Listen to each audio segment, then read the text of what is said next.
हाय, hello, हाय हाय। केम छो, how are you? कैसे हैं आप सब? आशा करता हूँ आप सब मस्त हैं, मैं भी बहुत मस्त हूँ। तो आ गया मैं आपका प्यारा दुलारा दोस्त लेके सीए इंटर के पास्ट पेपर की सीरीज़।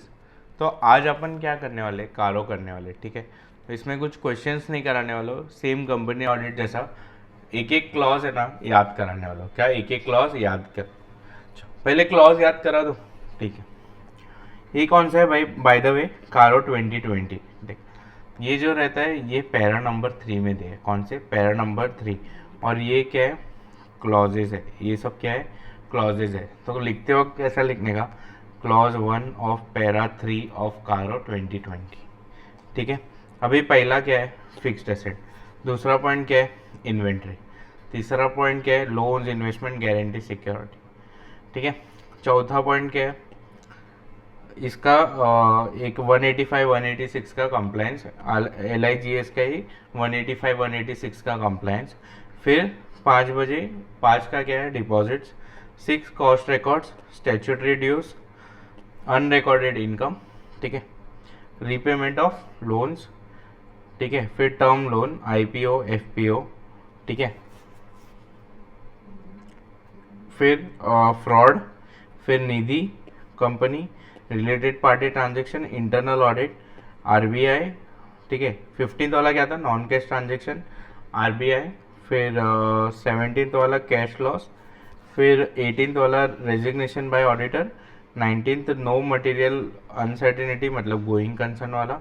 और 20 वाला क्या है? CSR। और 21 वाला क्या है?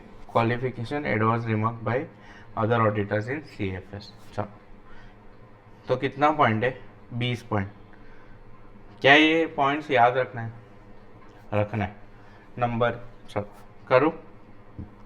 फर्स्ट क्या है? देखो, फर्स्ट तो एकदम इजी है। पहला तीन तुमको आता है। पहला तीन क्या है? Fixed assets. ठीक है। दूसरा पॉइंट क्या है? इन्वेंट्रीज। क्या है? इन्वेंट्रीज। AS2B इन्वेंट्रीज है, तो टू हर जगह इन्वेंट्रीज है। 3 क्या है? Loans and guarantees. क्या? Loans, investment, guarantee. तो 3 क्या है? लीग्स है। क्या है? लीग्स है। और फोर्थ क्या है? 185 186 का कंप्लायंस है। क्या है? फोर्थ क्या है? 185 186 का कंप्लायंस। ये 4 पॉइंट में कोई दिक्कत नहीं आता, स्टार्टिंग का है ना। बाद में 5 बजे क्या होता है? 5 बजे अपन डिपॉजिट कराने जाते हैं। क्या? 5 o'clock को बैंक बंद हो जाता है। ठीक है। तो डिपॉजिट अपन को कराने का रहेगा तो कितने बजे तक कराएंगे? 5 o'clock तक। कितने बजे तक? 5 o'clock। 6 से क्या याद आता है? ठीक है, कॉस्ट रिकॉर्ड्स। क्या याद रखते हैं? 6 से क्या याद आता है? Cost records. ठीक है। Cost records. देखो, अभी अपने से वो लोग ने GST का काम छीना, तो अपन ने ऐसे ही गुस्से में बोल दिया cost records, with due respect, ऐसे ही मजाक पर्पज के लिए, याद रखने के लिए। ठीक है। तो 6 से क्या याद आया? Cost records. ठीक है। फिर 7 से क्या याद आया? 7 तारीख को किसका ड्यू डेट रहता है? TDS का ड्यू डेट रहता है। 7 तारीख को किसका ड्यू डेट रहता है? TDS का। तो रीपेमेंट ऑफ ड्यूज 7वां। फिर 8 में क्या? इनकम टैक्स ने लगाई तुम्हारी वाट। क्या? 8 में इनकम टैक्स ने लगाई तुम्हारी वाट। तो 8वां वाला क्या है? Undisclosed income. क्या है? Undisclosed income. फिर 9वां क्या है? Repayment of loan. क्या? 9वां क्या है? रीपेमेंट ऑफ लोन वाला। ठीक है। तो 9वां क्या है भाई? Repayment of loan. ठीक है। फिर 10th वाला क्या है? तो 9th वाला की याद रखना पड़ेगा, रीपेमेंट ऑफ लोन। ठीक है। फिर 10th वाला क्या है? 10th वाला क्या है? IPO, FPO। अगर तुमको IPO लगा, FPO लगा, तो तुम क्या करोगे? टन टन अटन टन टन डाना। तो 10 से क्या है? FPO, IPO। ठीक है। फिर 11 मुल्कों की पुलिस डॉन को पकड़ रही है, यानी क्या? क्योंकि वो फ्रॉड करके भागा था। तो 11th क्या है? फ्रॉड है। 11th क्या है? फ्रॉड है। कोई स्टोरी बनाने की जरूरत नहीं है भाई, ऐसे ही नंबर याद रखो। 12 बजे कौन आने वाली है? निधि आने वाली है। कौन आने वाली है 12 बजे? निधि आने वाली है। तो निधि कंपनी है 12। 13 क्या है? Related party. 13 क्या है? Related party. अरे 13 है रिलेटेड पार्टी, मेरा नहीं। 13 क्या है? Related party. फिर 14 क्या है? Internal audit. 14 है ना? 14 14 है ना? अंदर तक जाना है। Internal audit. क्या? Internal audit. ठीक है। 14। 15th क्या है? याद रखना पड़ेगा, नॉन कैश ट्रांजेक्शन। क्या? 15th में नॉन कैश ट्रांजेक्शन। क्या? 15th में नॉन कैश ट्रांजेक्शन। फिर 16 में क्या है? RBI। 16 में क्या है? RBI। तो RBI, और उसमें रजिस्ट्रेशन 45 IA में।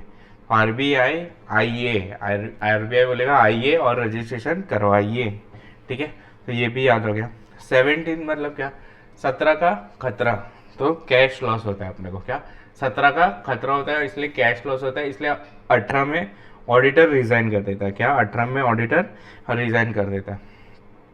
फिर 19 में क्या है, गोइंग कंसर्न। 19 में क्या है, नो मटेरियल अनसर्टेनिटी, 12 महीने के लिए गोइंग कंसर्न। फिर CSR का प्रोविजन का परसेंटेज कितना है, 2% ऑफ 3 ईयर्स का एवरेज प्रॉफिट, तो इंटू 10 करो, 2 10 20, 20 क्या है CSR, 20 क्या है CSR, और 21 क्या है कि अपनी सब्सिडरी ने क्या बोलते हैं एडवर्स रिमार्क कुछ दिया है क्या, वो चेक करना। तो 21 क्या है। तो अभी तुमको याद कौन सा करना है, देखो फर्स्ट चार्ट तो तुमको याद रहेगा, ठीक है, 6 याद रहेगा ऑफकोर्स, 7 याद रहेगा, 8 भी याद रहेगा, वाट लगाए। नौवा क्या है, रीपेमेंट ऑफ लोन्स। नौवा क्या है, रीपेमेंट ऑफ लोन्स, क्या नौवा, रीपेमेंट ऑफ लोन्स। फिर 10 याद रहेगा, 10 करके, 11 भी याद आ जाएगा, 12 बजे निधि आने वाली, 13 रिलेटेड पार्टी, 14 भी याद आ जाएगा, इंटरनल ऑडिट। फिर 15 याद रखना है, क्या 15 नॉन कैश ट्रांजेक्शन, क्या नॉन कैश ट्रांजेक्शन। फिर 16 में क्या है, RBI आइए, तो वो 16 में। 17 में तो खतरा है इसलिए कैश लॉस हुआ, इसलिए ऑडिटर ने 18 में रिजाइन किया। फिर याद कौन सा रखना है, 19, कौन सा 19 क्या है बताओ, गोइंग कंसर्न वाला, कौन सा गोइंग कंसर्न वाला। फिर 20 तो याद रहेगा CSR का इंटू 10 करके, तो 20, और 21 क्या है CS, लास्ट वाला तो हमेशा याद रहता है सेफ वाला, तो भूलने का चांस कौन सा है, 9 15 19 21, क्या 9 15 19, तो 9 क्या है रीपेमेंट, क्या रीपेमेंट, ठीक है। 1 2 3 8, ये 9 वर्ड्स है, तो 9 क्या है रीपेमेंट, ठीक है, ऐसे ही बोल दिया, गिनना मत भाई, ऐसे ही बोला है, ठीक है। फिर 15 क्या है नॉन कैश ट्रांजेक्शन, और 19 क्या है गोइंग कंसर्न, ठीक है, समझा। तो वापस से एक बार याद करो, ठीक है। फर्स्ट क्या है फिक्स्ड एसेट्स, सेकंड क्या है इन्वेंट्रीज, थर्ड क्या है लीक्स, फोर्थ क्या है 185 और 186, 4 तक तो अपना शांति था। फिर बैंक 5 बजे बंद होता है, तो क्या बोलते हैं, क्या याद है अपने को, पब्लिक डिपॉजिट। सिक्स्थ क्या है भाई, सिक्स्थ दुश्मनी निकला इसलिए गुस्से में बोल दिया ऐसे, कॉस्ट रिकॉर्ड्स, ठीक है। सिक्स क्या है कॉस्ट रिकॉर्ड्स, ठीक है, विद ड्यू रिस्पेक्ट है भाई, कोई भी प्रोफेशन छोटा नहीं होता, चलो, और खासकर CA में, ठीक है। फिर 7th कौन सा है, रीपेमेंट ऑफ ड्यूज। 7th कौन सा है, 7 तारीख 3 डेज की due date, repayment of dues. 8 में लगाई वाट, कौन सा अनडिस्क्लोज इनकम। 9 में रीपेमेंट ऑफ लोन्स। फिर 10 में टन IPO FPO। फिर 11 मुल्को फ्रॉड, 12 बजे निधि आने वाली, 13 रिलेटेड पार्टी, 14 इंटरनल ऑडिट। 15वां भूल सकते तो क्या नॉन कैश, क्या वो कैश का अपना, ठीक है, कैश वाला पॉइंट। फिर 16 में क्या था, 16 में बताओ 16 में क्या था, एक मिनट, 15 में क्या था नॉन कैश ट्रांजेक्शन। 16 में क्या है RBI, 16 में RBI आइए। फिर 17 कैश लॉस, ठीक है, 18 रेजिग्नेशन ऑफ ऑडिटर, 19 क्या है गोइंग कंसर्न, 20 क्या है CSR, और 21 CFS वाला। चलो याद रहा एकदम, चलो। और अभी अपन क्या करेंगे, एक बार रीड कर देते भाई, लिखना क्या, इतने मेहनत से नंबर याद किया तो फटाफट रीड कर ले अपन क्या लिखना है। तो फिक्स्ड एसेट्स में अपन क्या चेक करेंगे, PPT, क्या चेक करें, इंटर लेवल पे PPT मतलब फिक्स्ड एसेट्स और इन्वेंट्री ज़्यादा टेस्ट होता है, और तीसरा भी ज़्यादा टेस्ट होता है, और 21 तक कुछ भी टेस्ट हो सकता है, ठीक है।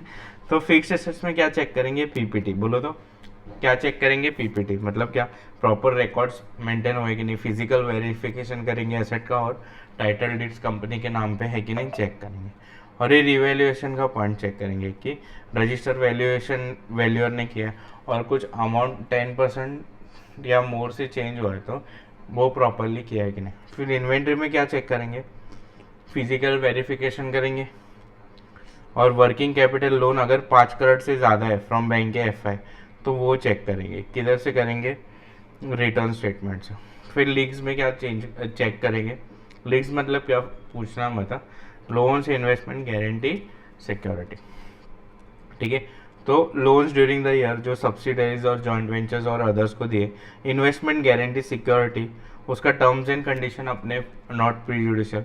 फिर amount over due more than 90 days and steps taken, फिर loans and advance fallen due during the year, extended renewed fresh loan, loan granted, amount and percentage of loan. ठीक है, तो ऐसा कुछ है क्या, मतलब अभी लोन का वो खत्म होने वाला था और तुमने एक्सटेंड करा दिया, रिन्यू करा दिया, ऐसा हरकत किया तुमने, तो वो डिस्क्लोज करना है। फिर loans and advances repayable on demand without specifying the terms और पीरियड ऑफ रीपेमेंट, तो उसका अमाउंट और परसेंटेज, अमाउंट लैंड दिखना है और कितना प्रमोटर और रिलेटेड पार्टीज को दिया वो भी बताना। चलो ये समझा, ये 3 इंपॉर्टेंट है, ये PPT, proper records, physical verification, title deed, इसमें ये और इसमें ये 3 एक बार तुम लोग रीड कर लेना। ठीक है, पॉज करके 1, 2 और 3। ठीक है, 1, 2 और 3। चलो फिर फोर्थ वाला क्या है, 185, 186 का कंप्लाइंस किया है कि नहीं लीक्स के केस में। ठीक है, फिर नहीं है तो रिपोर्ट करेंगे। फिर फिफ्थ वाला क्या है, डिपॉजिट, तो compliance with RBI directive, section 73 से 76 डिपॉजिट सारे पढ़ा कि नहीं लॉ में। ठीक है, if not then order by company law board या एनसीएलटी अभी whether complied with the order.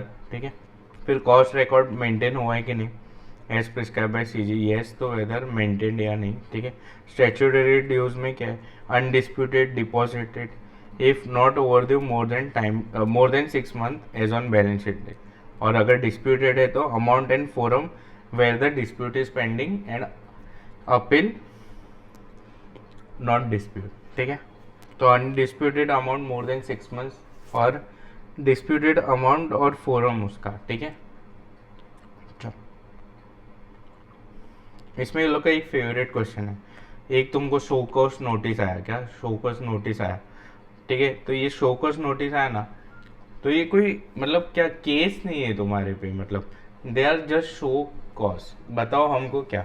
तो कोई ऑर्डर या ऑर्डर का नोटिस आता है ना जब, या डिमांड का नोटिस, उसकी बात चलती है इसमें, शो कॉस्ट नोटिस की बात नहीं चलती। फिर अनरिकॉर्डेड इनकम है तो उसको disclose surrender to IT department whether recorded in books है कि नहीं। फिर रीपेमेंट ऑफ लो, अगर कुछ डिफॉल्ट है तो period and amount of default lender wise detail to be given. फिर company declared wilful defaulters by bank FI. फिर term loan applied for the purpose they were raised and no तो amount in purpose. ठीक है, इसमें repayment of loan और साथ में term loan भी है, वो ध्यान में रखना। फिर short term loan used for long term, yes तो amount and nature. Loan taken for SAGV, SAJV है क्या है, एसएजेवी, तो फिर येस है तो नेचर एंड अमाउंट। फिर raised loans basis of securities of SAJV, yes तो डिटेल्स एंड डिफॉल्ट। फिर आईपीओ एफपीओ का fund utilised for the purpose if not details substantiated, जो पर्पस के लिए आईपीओ लिया था वही पर्पस में तुम यूज कर रहे हो कि नहीं। ठीक है, फिर प्राइवेट प्लेसमेंट का भी इसमें ये ध्यान रखना, प्राइवेट प्लेसमेंट भी है, private placement and preferential allotment, कौन सा कंप्लायंस, सेक्शन 42 एंड 62 का है, 42 एंड 62। देखो 62 तो आया तो एग्जाम्पशन, 42 आया तो पास, वैसे 2 सब्जेक्ट में आ गए तो पास कर, तो कौन सा 62 और 42। चलो फिर fraud bye against the company, notice हुआ है अपने को तो रिपोर्टेड, येस तो नेचर एंड अमाउंट। फिर fraud reported under section 143(12) CG in form ADT4 और consider whistle blower of complaints. ठीक है, इसमें भी क्या बाय एंड अगेंस्ट कंपनी है। ठीक है, मैंने एक ज्वेलरी वाला एग्जांपल दिया था ना, तो 143(12) में तो तुम रिपोर्ट नहीं करोगे क्योंकि वो ऑन कंपनी है। ठीक है, लेकिन अगर क्या बोलते हो, वो सोने का मैंने एग्जांपल दिया था ना, गोल्ड का, तो उसका रिपोर्टिंग कारों में आ जाएगा भाई। फिर निधि कंपनी, क्या निधि कंपनी, तो net own fund to deposit ratio 1:20 है कि नहीं। फिर एटलीस्ट 10% ऑफ अनइनकम्बर्ड डिपॉजिट रखा है कि नहीं, और अगर डिफॉल्ट है रीपेमेंट में तो फिर वो चेक करना है। और रिलेटेड पार्टी के ट्रांजेक्शन्स में अपने को क्या करना है, check compliance with section 177 and 178, disclosure in financial statement as per account statement. फिर इंटरनल ऑडिट, क्या इंटरनल ऑडिट, तो internal audit system plus internal auditor report. फिर नॉन कैश ट्रांजेक्शन, क्या नॉन कैश ट्रांजेक्शन अगर है, क्या है नॉन कैश ट्रांजेक्शन, तो नॉन कैश ट्रांजेक्शन के केस में डायरेक्टर या connected person as per section 192, ठीक है। ये सब तुम फाइनल में पढ़ोगे, और फाइनल वाले देख रहे तो तुम तो पढ़ चुके। फिर आरबीआई क्या था, आई ए, आरबीआई में आई ए और 45 आई ए में रजिस्ट्रेशन कराए, तो registration under section 45 I A is required, if yes तो ऑप्टेड। कंपनी कंडक्टेड एनबीएफसी और housing finance activity without registration, देखना है भाई रजिस्ट्रेशन लेके कर रहे कि विदाउट रजिस्ट्रेशन कर रहे। फिर कंपनी, ये तुमको नहीं समझेगा, ठीक है। कंपनी का एक सीआईसी नॉर्म्स रहता है, वो फुलफिल क्राइटेरिया कर रहा है कि नहीं, और एग्जेम्प्टेड है तो चेक करो एग्जेम्प्टेड है कि नहीं। फिर group has more than one CIC, yes तो इंडिकेट द नंबर, ठीक है। फिर cash losses during the year and preceding year indicate the amount of cash loss. फिर रेजिग्नेशन बाय ऑडिटर, ठीक है, तो consider issues raised bye outgoing auditor, भाई previous auditor क्यों गया था भाई, कुछ रीज़न था, वो चेक करना है। फिर नो मटेरियल अनसर्टेनिटी, तो कंपनी पे कर सकता है अपने लाइबिलिटीज फॉर नेक्स्ट 12 मंथ्स तक। फिर सीएसआर में क्या आएगा, एक अगर ऑन गोइंग प्रोजेक्ट में तो अपन पता है एक स्पेशल अकाउंट में ट्रांसफर करते हैं, और अदर है तो अनस्पेंड अमाउंट को अपने को 6 महीना after expiry of financial year में ट्रांसफर करना पड़ता है, वो शेड्यूल 7 फंड्स में जिसने लॉ पढ़ा है। और अगर क्वालिफिकेशन एडवर्स रिमार्क्स दे रहा है auditor of companies included in CFS, yes तो details of such companies and para number, ठीक है। अपना CFS में किसी ने एडवर्स रिमार्क्स दिया है तो अपन भी एज अ होल जब करेंगे तो अपन वो पैरा नंबर और देंगे कि हमने एडवर्स रिमार्क दिया, ठीक है। तो इधर अपना ओवरऑल कारो होता है ख़त्म। एक बार जाते जाते नंबर बोल देंगे क्या, 1 गया fix assets, 2 inventories, 3rd leagues और 4th 185 186। फिर 5 बजे पब्लिक डिपॉजिट, 6 कॉस्ट रिकॉर्ड, 7 बजे TDS का ड्यू डेट तो रीपेमेंट ऑफ ड्यूज, 8 में लगाई हुआ तो इनकम टैक्स का। फिर 9 में क्या है रीपेमेंट ऑफ लोन, 10 में क्या है टन टन टन IPO वाला, फिर 11 फ्रॉड, 12 निधि, 13 रिलेटेड पार्टी, 14 इंटरनल ऑडिट, 15 क्या है नॉन कैश ट्रांजेक्शन, 16 RBI, 17 में खतरा तो लॉस, इसलिए ऑडिटर ने 18 में रिजाइन किया। 19 में क्या है अपना गोइंग कंसर्न, 20 में 2 का 10 करके CSR 20 और 21 CFS, ठीक है। तो इधर अपना कार होता है ख़त्म।